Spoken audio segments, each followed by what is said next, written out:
সঁচাকৈ ONGC ব্যৰ্থ হৈছে আৰু প্ৰত্যেকজন মানুহ ভটিয়াপাৰাৰ মানে আমাৰ শিৱসাগৰৰ ভটিয়াপাৰাৰ প্ৰত্যেকজন মানুহৰ টোপনি ক্ষতি কৰি দিছে যোৱা 9 দিন ধৰি টোপনি ক্ষতি কৰিছে টেনশ্যন দিছে যিকোনো সময়তে যিকোনো এটা ঘটনা ঘটিব বুলি মানুহ মানে অস্থিৰ কৰি দিছে ONGC আপুনি যদি দিনে ৰাতিয়ে 24 ঘণ্টা যদি একদম এটা বিকট শব্দ হৈ থাকে 2 কিলোমিটাৰ দূৰলৈকে যদি সেইটো সাউণ্ডত মানুহ কোনো শুব নোৱাৰে আৰু যিকোনো সময়তে সেইটো বাৰ্ষ্ট হৈ যাব বুলি ভাবি যদি মানুহে টেনশ্যনত থাকিব লাগে কোন মানুহ হাৰ্ট এটেক হৈ নমৰিব আপুনি কওক গতিকে এটা ভয়ানক পৰিস্থিতি সৃষ্টি কৰিছে ONGC আকৌ বাগজান হ'বলৈ গৈ আছে মই যোৱা কালি ONGCৰ ইডিক 2 ঘণ্টা পৰখি 2 ঘণ্টা ধৰি কি কয় 2 ঘণ্টা নহয় আধা ঘণ্টাৰ পৰা 45 মিনিট সময় ধৰি তেওঁক মই কৈ আছোঁ যে সোনকালে আপোনালোকে বাহিৰৰ এক্সপাৰ্ট আনক ভাৰতবৰ্ষৰ এক্সপাৰ্টে যে ONGCৰ এক্সপাৰ্টে যে এইটো নিয়ন্ত্ৰণ কৰিব নোৱাৰে এইটো খাটাং হৈ গৈছে 4বাৰ 5বাৰ এক্সপেৰিমেণ্ট কৰিছে প্ৰত্যেকটোতে ব্যৰ্থ হৈছে গতিকে এই মুহূৰ্তত আমি অতি স্পষ্টকৈ জনাই দিছোঁ মই অসমৰ মুখ্যমন্ত্ৰীকো কালি জনাইছোঁ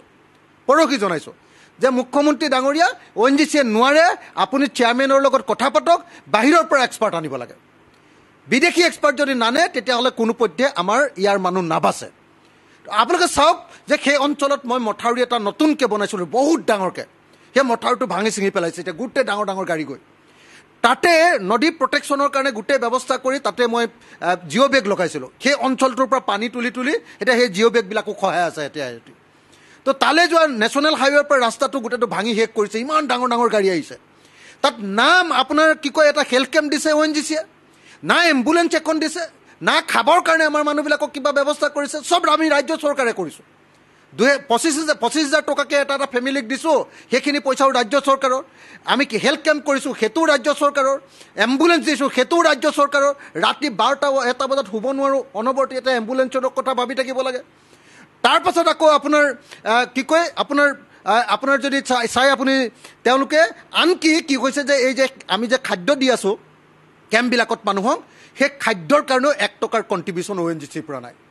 তাৰমানে তেওঁলোকে আমাৰ পৰা অকল লুণ্ঠন কৰে সেই অঞ্চলৰ এজনো মানুহক কাম নিদিয়ে গতিকে এই ONGC কোনে সদায় এনেকৈ মানি থাকিব না একো কাম দিয়ে না কিবা এটা কৰি দিয়ে আমি বনোৱা ৰাস্তাটো ভাঙে অনবৰতে মৃত্যুৰ বিভীষিকালৈ জীয়াই থাকিব লাগে গতিকে এই মুহূৰ্তত কথাটো হ'ল হয় খাতটো একেবাৰে তাত বন্ধ কৰি দিয়ক আৰু নহ'লে কিন্তু তাৰ স্থানীয় মানুহবিলাকক চাকৰি দিব লাগিব এবাৰ আৰু প্ৰত্যেকটো পৰিয়ালক অতি কমেও 20 লাখ টকাকৈ যদি ক্ষতিপূৰণ নিদিয়ে ONGCৰ সেই খাত বন্ধ কৰি দিয়া হ'ব